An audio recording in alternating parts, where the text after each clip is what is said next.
Roma Wines present Suspense.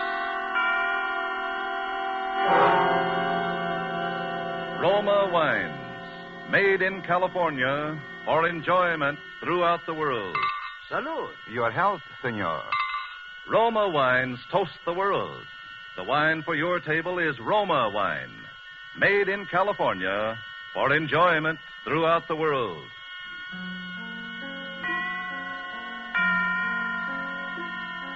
This is the Man in Black, here for the Roma Wine Company of Fresno, California, to introduce this weekly half hour of Suspense. Tonight from Hollywood, Roma Wines bring you as star Miss Lucille Ball, who appears tonight as a Broadway lady, whom you may have often seen if you are a devotee of musical comedy. She is the third one from the left in the chorus line.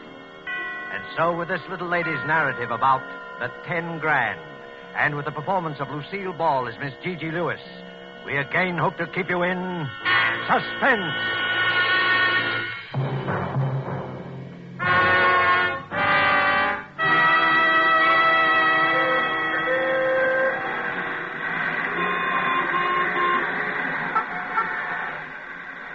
Well, on this particular night, I'm standing in front of the Broadway Lindy's with my nose practically pasted against the window. It's late and I'm hungry. I've been pounding the pavements all day doing the rounds of the manager's offices. You'd think a good hoofer like I ought to be able to land something with all the shows on the big street. But here I am, standing like General Sherman's statue in front of Lindy's, looking at the pasted-up menu and mentally overindulging in a big, thick, juicy T-bone steak smothered with onions.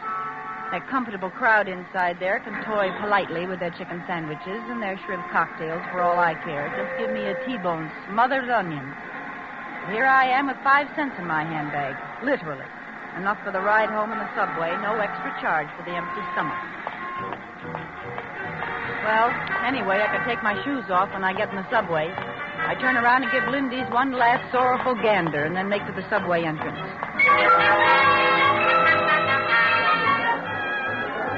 It's just the time the shows are letting out.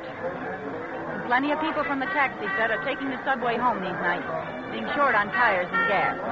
So I get in that Times Square jam that looks like 5 o'clock p.m. and feels like a Russian pincers movement on the Polish border. I'm getting shoved towards the turnstile, so I quick try to get my handbag open to reach for that lonesome nickel. All of a sudden, I feel something jerk out of my hand. My bag is gone. I try to yell, "Stop! Hey, stop!" I twist around and see somebody, a little guy with short bow legs, running toward the stairs. "Stop that guy! Stop that guy! He's got my purse!" I'm trying to break out of the mob and after the purse snatcher, but I'm like the ace of spades being dealt off the bottom of the pack. When I'm finally in the clear a little, I see a tall guy running after that little guy who has my purse. They both disappear around the corner and up the steps.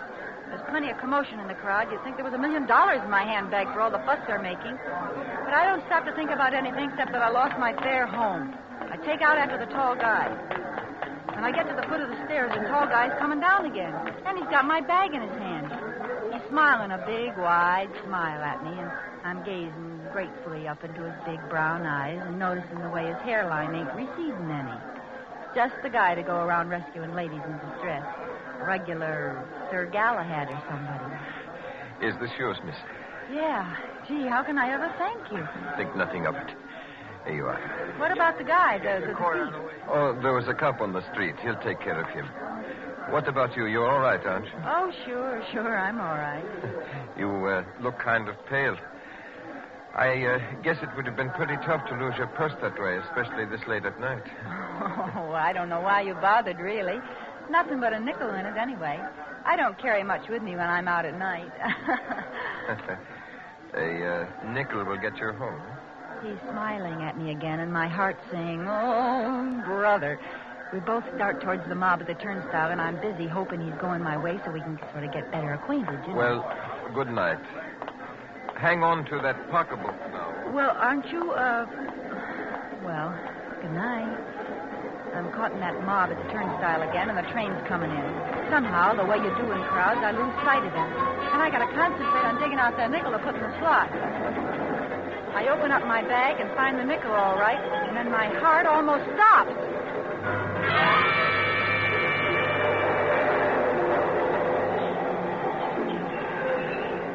in my handbag sits a great big wad of bills, folding money, cash. I managed to get the nickel in the slot and get myself through to the platform and on the train, all the while hanging onto that bag as if there were 10 grand in it. $10,000. Gee, it could be that much. The roll is big enough. My head's going around in crazy circles. The doors close behind me and everybody in the car is rushing to find a seat. Over the noise, I hear some contented soul whistling. I grab a seat next to a fat man who's taking up most of it. I sit there hanging onto my bag, not daring to look inside. I tell myself I'm dreaming. There's not really a big roll of bills in there. Extreme hunger is giving me the DTs. How would I get a bankroll as big as your fist? What am I doing with money? Then I remember the purse snatcher. He must have put it there. But why? The fat guy next to me tries to drum up a conversation. Nice night, ain't it? Yeah, cold. You the young lady what got her purse snatched? Yeah. Lucky thing you got it back, ain't it? Yeah, very lucky. I always say it ain't good for a young lady, especially a nice-looking dame like you, to carry a lot of money around when she's out at night. Huh? What makes you think I got a lot of money? Well, the way you carried on when that fella snatched your purse. Oh, yeah. I'm showing this fat palooka by my attitude that I don't go for conversing. I'm sitting there looking straight at the wall ads, and the one across from me is a big photo in natural color of Miss Subway in 1944. A Brooklyn girl, all dressed up and dripping with furs, and probably wearing Chanel No. 5. Money. All the money I need. No more pounding the pavements and waiting in outer offices for some two-bit job in a show that's due to close opening night. Clothes. A fur, maybe. Chanel No. 5, maybe. An apartment downtown with a switchboard to announce people instead of a fifth-floor walk-up in the Bronx. Food. T-bone steak smothered in onions. Just walk right in and order it. Fun. Maybe go to a nightclub and... Say, though, maybe it's counterfeit dough. Maybe. See those guys coming through? They're cops. How do you know? They might be the Rover boys. I can spot a plainclothes dick in a minute. They all look alike. They all got a certain purrs and noise. Well, that don't prove they're dicks. I don't know. Maybe it's the way they part their hairs. Plainclothesmen. Looking for something, Hot money, maybe. So, suppose I'm found with it. How am I going to prove somebody planted it on me? I can see them laughing at that one now. That's a good one. Ha, ha, ha. She didn't steal the dough, honest. She just found it in her purse. Ha, ha. That's a good one. Lock her up 25 years. Well, good night, little lady. I'm getting off here. This your stop? No, thanks. I go further uptown. Well, good night. I'm certainly glad you found your purse. Good night, Fatso. The Rover boys pass on through, and I decide to sneak another look at my bag. I open it up very carefully. The bankroll's there, all right. Some of the bills are in big denominations, too. There could be 10 grand, and it looks like the real thing. But there's also something else, something I didn't see before, a piece of paper stuffed into the roll. I reach in and get it, looking around to see if I'm being watched. All I see in the car is sleepy people, so I unfold the paper and read what's scribbled on it. Get off at 161st Street and follow Yankee Doodle. That don't make sense. What's Yankee Doodle got to do with it? I get up and I'm making for the door when I hear it. And then I remember I'd been hearing that whistling right along and didn't notice it.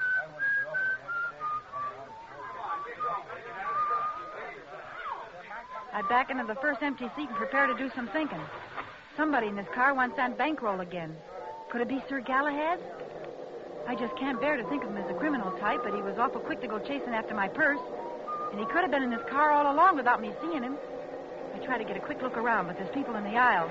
And a dear little old lady is pushing her way forward. She sits down next to me. I was sitting next to a man who kept snoring. Do you mind if I sit here? No, not at all. I didn't know there could be so much confusion in the subway this late at night. Well, in New York, you get to confusion 24 hours a day. Well, I guess I'm just not used to it, that's all. Say, you look like there's something wrong. What's the matter? Do you feel sick? I'm all right. Oh. Hey, she's passed out. Won't somebody help me? This woman's sick. Here. Look out. Here, give her a slug of this. This'll bring her to. Thanks. That's swell. Now, look, lady, just take a swallow. Won't hurt you. Go on. Swallow it. That's it. Oh, I'm terribly sorry, really. Forget it. How do you feel? I can't imagine what happened. All at once, everything seemed to whirl around. Sure you're all right now? I'll be fine in just a moment. Here's your medicine, mister. Thanks. That's okay. You're awfully kind. I didn't think people were so kind in a big city like this. You better take it easy now. Where do you get off? What's that? Where do you get off? Oh, 169th Street. That's where my sister lives. I'm visiting her, you see, and I just thought I'd go downtown tonight and see a show and have a good time. Evelyn told me how to go on the subway, and everything was fine until just now. You're not hungry or anything? Oh, no. It's not that. I have plenty of money. At least I did have. Yeah? What happened to your money? Somebody stole my life savings. No, not really. Who'd do a thing like that? Eh? Who'd do a thing like that? Thing like that? Oh, I don't worry about it, you understand. I'll get the money back. How? Well, don't you remember the old saying? It takes a thief to catch a thief. I suppose so. Yes. Well, that's just how I plan to catch the person who stole my money. How much did you lose? What's that? How much did you lose? Oh, lose. Well, I had been saving it all my life, and there was at least, $10,000. Gee, that's too bad. Well, am I going to give it back to her if it turns out to be her money? How do I know she's not pulling a fast one? I remember that in shows it's always the dear old lady who fakes a faint to get sympathy when she's really the brains of the mob. Yeah. I noticed she got a big gulp from the bottle while she had the chance. Well, supposing she is on the level, would I give her the money when I have it here? 10 grand? And me practically in the lap of luxury? Would I? Oh, my. Listen, do you know how to whistle? What a strange thing to ask me. As a matter of fact, yes, I do. Well, I'm awfully fond of whistling. You are? Are you? Well, you know, I was judged the champion whistler of the Ladies' Auxiliary at church back home. Well, isn't that nice? Yes. Won't you whistle something for me? Oh, well, I couldn't. Not here. People would turn around and look at me. Well, you already caused quite a stir when you fainted. Oh, did I? Mm-hmm. Well, then, what would you like to hear? Yankee Doodle. Well, I'll try.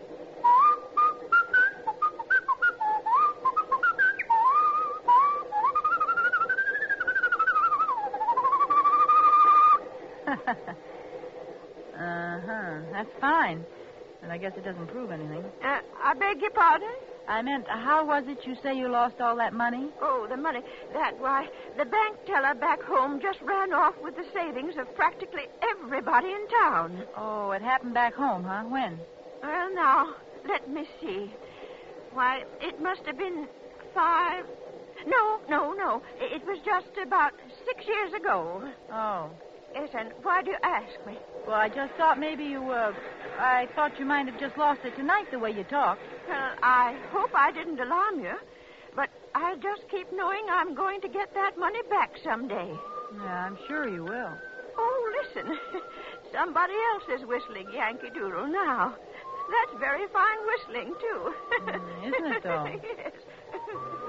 Yeah, and this time it's no old lady. I got an idea it's somebody who just possibly could have a slight case of murder on his mind.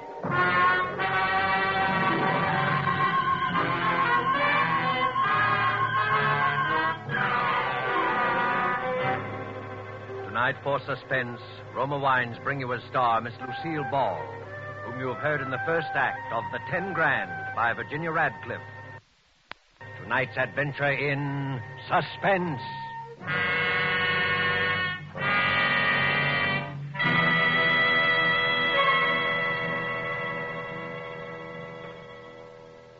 Far to the south of us is our good neighbor country, Ecuador, land of towering mountains, sweeping vistas. Let's imagine ourselves there now, dining on the roof terrace cafe of the exclusive Hotel Metropolitano in Guayaquil, Ecuador. Near us, an American has just complimented his hosts on the magnificent dinner, to which his host quickly responds, "Ah, yes, it is true that our foods are famous. But from your land comes a rare delicacy also, one which has spread the fame of your own California to many far corners of the world. It is this superb wine, So excellent that we in Ecuador import it from your United States. My friend, I drink to you in your own delicious Roma wine. Our Ecuadorian friend is right, for Roma wine's superb quality has won such favor in many far places that they import it, enjoy it as a rare luxury. But not so here in America. Here, millions know and enjoy Roma wines as an inexpensive, everyday delight, at meal times and when entertaining. So many, in fact, that Roma is America's largest selling wine, with no high import duties to pay nor expensive shipping costs. You enjoy these distinguished wines for only pennies a glass. Ask for Roma wines, which bring you old-world winemaking skill, plus Roma's own modern scientific controls and testing. That's R-O-M-A, Roma wines, America's largest selling wine, made in California for enjoyment throughout the world. And now it is with pleasure that we bring back to our soundstage Lucille Ball in The 10 Grand, a tale well calculated to keep you in suspense.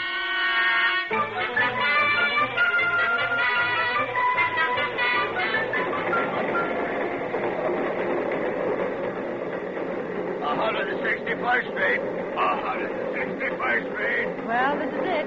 Oh, must have been dozing.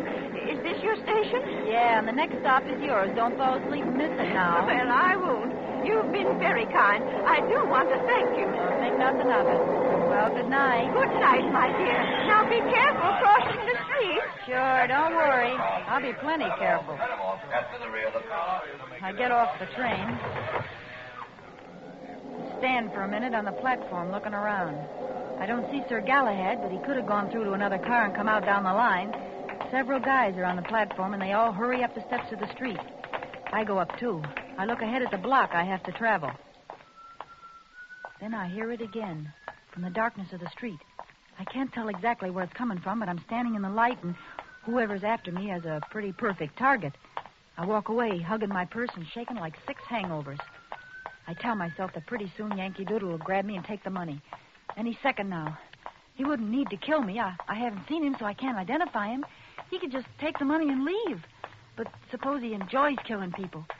Suppose he gets panicky all of a sudden and his finger slips on the trigger.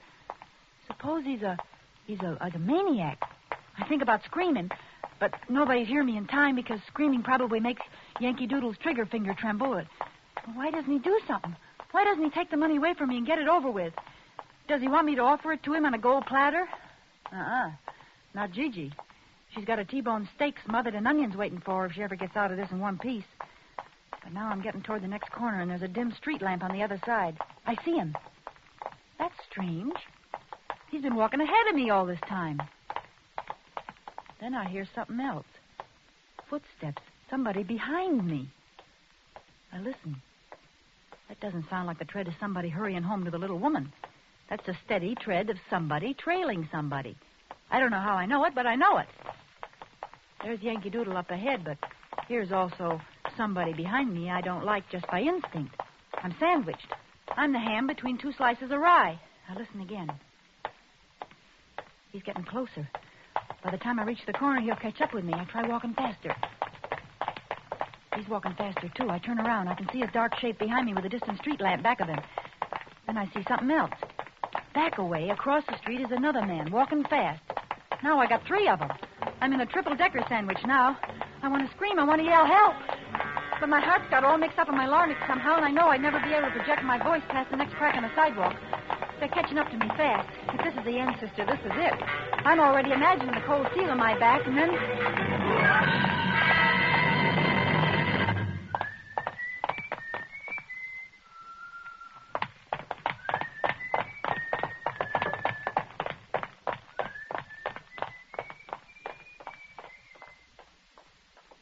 The 2 boys walk right on past me. Don't even give me a tumble. They're making time, and as the one on my side gets ahead of me, I see him nod to the one across the street. They're not tailing me. They're after Yankee Doodle. They heard him whistle, and they'll be catching up with him any minute now. I heave a big sigh of relief and consider a quick exit back to the subway with my 10 grand. I can just barely see the two of them as they come close to the next street lamp. They could be plainclothesmen, but I don't think so somehow. In that case, they got an illegal desire to get something they think Yankee Doodle's got. Or maybe Yankee Doodle's the illegal part of the deal. Suppose he turns out to be Sir Galahad. It's pretty confusing, and I ain't happy about it either way.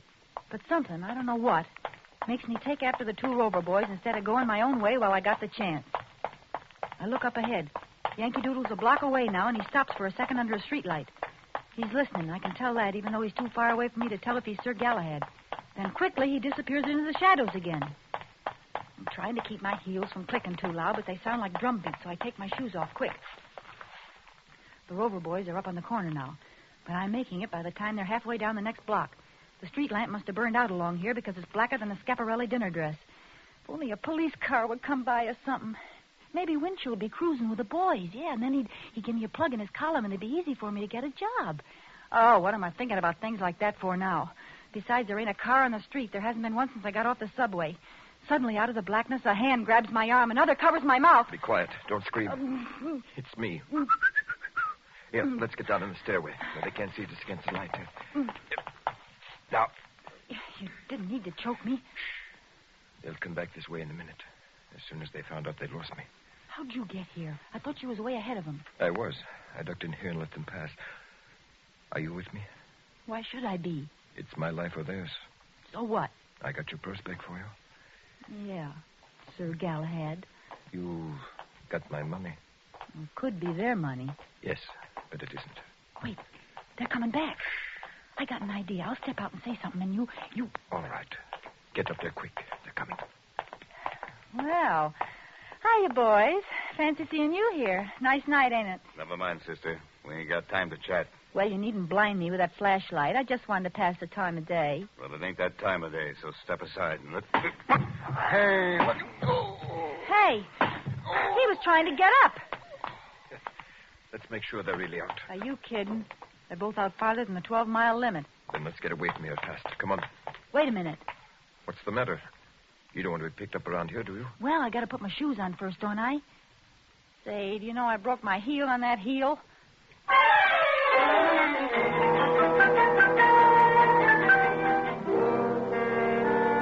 So, here we are, 15 minutes later, sitting in an all-night restaurant after running practically 12 blocks and me forgetting all about the fact my feet was killing me a couple hours ago. Sir Galahad's breathing just like normal, but I'm still sounding like a pair of bellows trying to catch my wind. He's looking at me and laughing in a nice way, and I don't mind. You know, what you need is a little regular exercise. It would get you in condition. A nice, steady job hoofing somewhere will do that for me. I wonder how long it will be before the cops find those guys. Maybe you ought to report it first, just to be on the safe side. No. It would be too dangerous. I have to get rid of the money first. Oh. No, I did not rob a bank. Well, there's other illegal ways to get 10 grand. Here comes the waitress. Better order, and then we can talk, eh? I can't believe I'm really going to get a steak inside of me instead of hot lead. Wait until you see what the steak's like before you feel too happy. Know what you want yet? Yeah, a long time ago. T-bone steak, rare, smothered in onions. Make it 2, please. 2 T's, rare and buried. All right, shoot. What am I saying? I'm a Greek. Yeah? I came over here when I was about 15. My father and mother are still in Athens. I couldn't get them out of the country when the Italians invaded. So I don't know where they are now. Oh, gee, that's too bad. Oh, I'm like a lot of people over here. I want to do something for my mother country, even though I am a naturalized American. So, in my spare time, I collect contributions from other Greeks living over here. Oh, you mean for the Relief Society? Oh, no, that's different. This money supports the Greek underground. It has to be gotten and sent very quietly because certain people over here would like very much to know who's operating the underground in Greece. You see? Yeah, I'm beginning to. What about the Rover boys? Who? The 2 kids we lulled to sleep back there. Oh. Well, I can't prove it yet, but I think they're Axis agents. They've been following me ever since I left home this morning. Today was my day off, and I've been making the rounds, collecting. You did pretty well. How much is in that bankroll? $10,415. Oh, boy, you're quite a salesman. I've got a good product to sell. Anyway, I thought I could shake those guys in the subway. But then when you got your purse lifted, I did a little quick thinking and decided the money would be safer with you for a while. And I do want to thank you. Oh, that's all right. Always glad to help out. Well, I guess you'd like to have your $10,000 back now, huh? You know, in Greece, they have a law that whoever finds money gets to keep 10% as a reward. No kidding. Yes. So the way we'd figure it, you get $1,041.15. Say, that's wonderful. That's a great custom. I wonder why they don't adopt it in America. Well, I guess America has a lot of things that Greece doesn't have. T-bone steaks, for instance. Yeah, that's true. Well, here you are. I hope you get the dough into the right hands. Thank you very, very much. Aren't you going to count out your 10%? I got to contribute something to winning the war, ain't I? Say, miss. You want me? Yeah, what happened to them 2 T-bone steaks? Oh, well, I'm sorry, but when I took your order for the steak, I forgot this was Meatless Tuesday. Oh, no.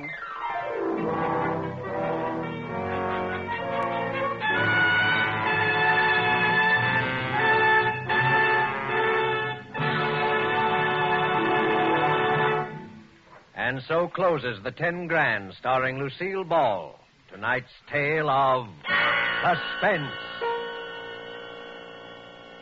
Suspense is produced and directed by William Spear. Have you had the thrilling experience of enjoying a meal prepared and served with delightful Roma wines? Well, tomorrow evening, we suggest that when preparing your dinner, whether it be fish, meat, or poultry, just add a generous portion of your favorite Roma table wine, Sauterne, Burgundy, or Claret. Then simply put the same bottle, well chilled, on the table with the meal.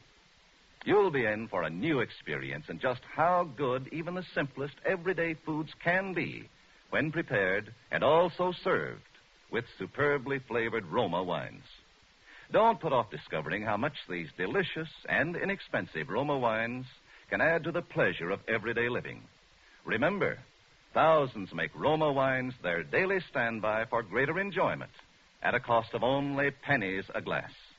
Ask for R-O-M-A, Roma Wines, America's largest selling wine, made in California for enjoyment throughout the world. This is Lucille Ball.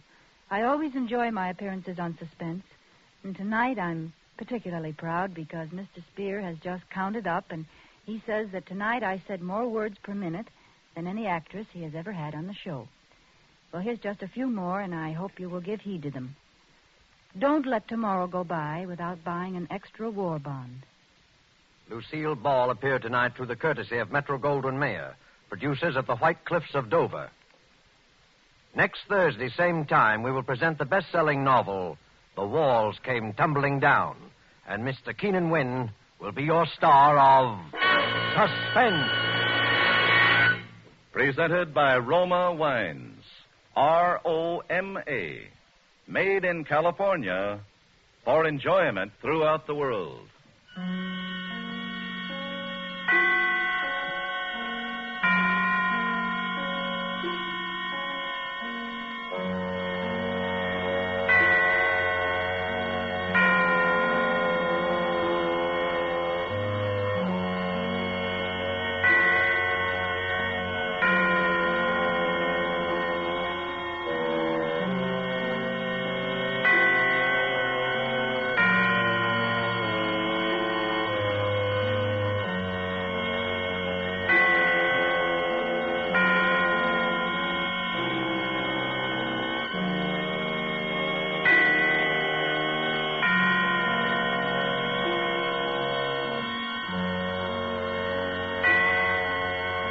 This is CBS, the Columbia Broadcasting System.